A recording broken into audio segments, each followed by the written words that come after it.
Tas ir produkts, ko tu vēlētos iegādāties savā dzīvoklī, jo tas ir ļoti labs interjera elements. Tātad, viņa nosaukums, tas ir fēns.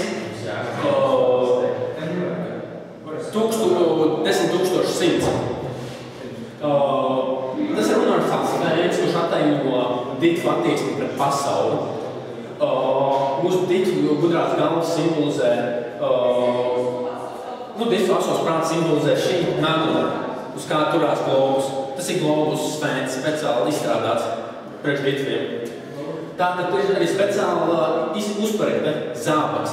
Protams, viņi attēlot kā Amerika, jo viņi nav pārāk, kā jūs zinat, pārliecināti, ko viņi dara. Tāpēc viņi gumijas zābaks, bet tad viņiem var ieskrūlēt matus un darīt pārējās liecības vēlties. Tātad ir, un tālāk ir pele. Tā ir domāta kā... Kas apakšā?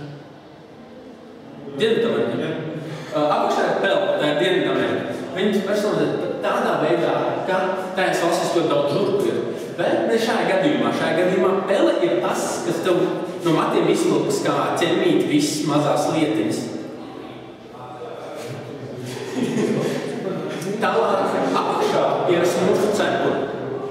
Tā smurfu cepuri ir domāta kā lielais fēns, kas pie stilistiem, kad uzliek uz galvas, jau sāk matus pūst, bet, tev sāk matus uzpūst un viņi sāk turēties. Iebūt kaut matu fēns, kad tu vari noņemšu un uzlikt savu smurfu cepuru augšā. Tādā veidā tu ieņemsi ļoti gludu, izskatīgu un, protams, spēlējas macītāties. Un tas ir arī kopumā tas, kas ir universāls fēns. Tas, ko īstam ditvam vajadzētu iegādāt